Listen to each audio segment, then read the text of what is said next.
Domingo ang ako nga gipili nga hisgutan mawang bahin o kasuko.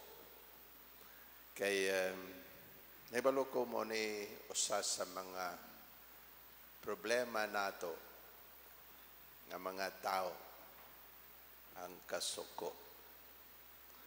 Unya karon ang gospel naghisgot bahin o pagpasaylo. Opo ni ang problema nato nga mga tao, ang pagpasaylo.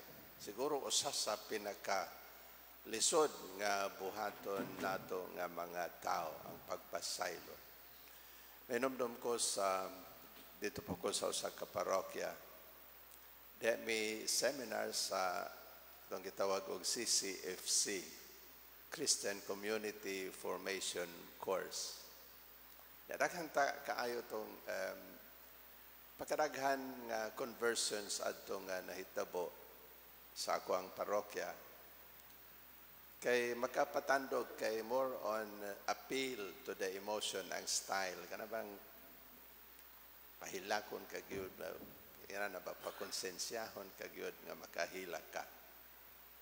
Unya nindot kay ito sa parokya tungod kay amo gitong pilion, among imbitahon pag-appeal sa seminar kanang mga tao nga among nahibaw-an nga na ay dakong problema bahin og attitude. So dihay usa nga ilado gyud sa ilang baryo nga bagis ba. So pa-appeal, nya ni appeal, nya lipay kayong tanan. O tinuoray pagkahuman sa seminar, kay bali mo ganyan ang hilag panahon sa seminar. Siya mismo ni angkon nga nabago siya, nausab siya. Lipay po ming tanan. After about a week or 2 weeks human sa seminar, diyan na siya gika-enkwentro. Diyan na siya gika-away. Diyan siya, kini na seminar ni. Apan kini, wala. Ang iya ko nung ulo na seminar, pan kiniyang kinomo, wala mas seminar. Which means, dili pagyapon siya kapasaylo. May rason siya nga dili mo pasaylo, kay diri siguro nagpasaylo pa ng kinomo, wala. Sa ako nag-ingon, usa ni sa mga problema nato. Diya sa Ebanghelyo karon, si Pedro nangutanan ni Jesus, Lord, kapila ba mo pasaylo sa mga tao nga nakasala namo? Makapito ba? Murag play safe ba si Pedro ba? Nagtuo siya nga kapi na tong iya ha? Murag pasikat ba? Atubangan sa Ginoo. Pituhon ako kay ron mo believe na ako ang Ginoo. Makapito ba? Paano sa itubag ni Jesus niya? Oy, dili kay kapitora. Pito ka kapituan. 7 times 70 times. Unsa man ang 7 times 70 times? 490?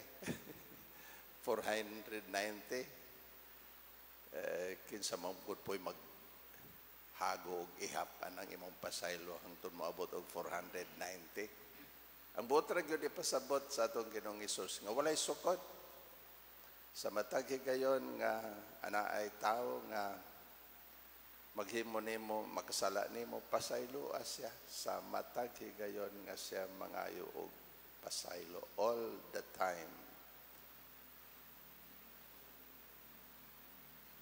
Ang punto ni Jesus din himaw nga ang tinuod nga sumusunod niya kinahanglan nga andam nga magpasaylo matag higayon nga naay makasala niya.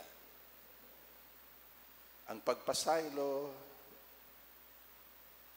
sa ako nang giingon dili sayon. Dili sayon. Kita mismo magkapamatuod ni ana. Dili sayon ang pagpasaylo.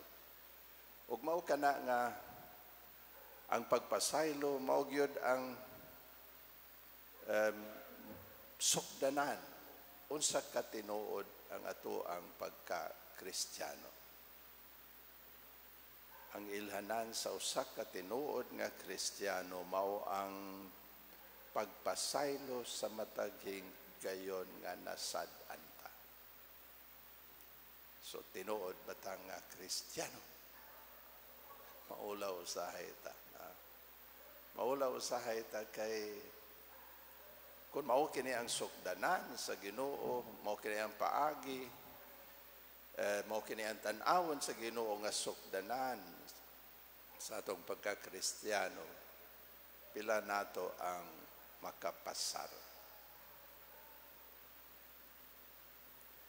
Kanang magpasaylo ta atong gipakita nga nakasabot kita sa kahuyang sa matag usa.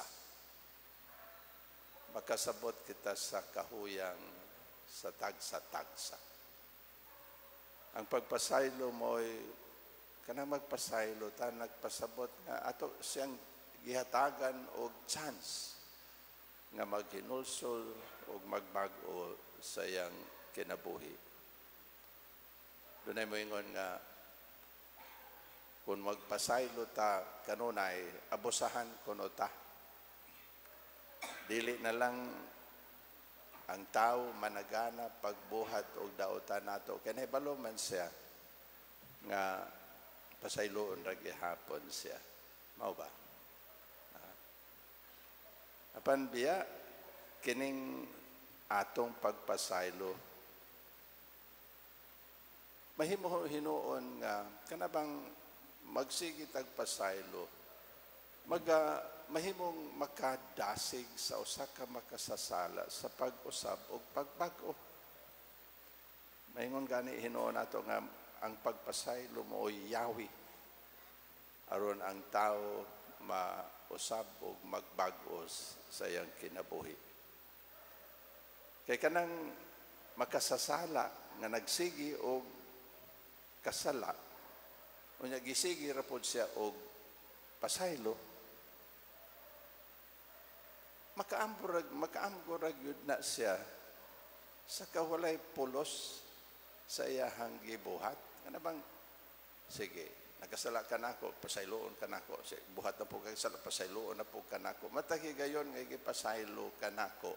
Siya rog dili mapukaw. Siya rog dili ka makaamgo nga. Hala, pasaylo mo ko kanunay. Kabuang ragyod na ako. Di ba, mga inana ba? Kung kita magapasaylo kanunay sa hinay-hinay, ang tao makaamgo ra gyud na siya sa buang sa iyahang gihimo. Kanang dautan og tubagon og maayo, kanang pasayloon ra siya, makaamgo ra gyud na siya sa iyang sala ug madasig siya sa pagbago, no? Nya nahibalo mo kanang maka-experience bata nga gipasaylo ta. Madasig pud ta sa pagpasaylo sa uban. Mao man ang hagit kanato sa Ginoo.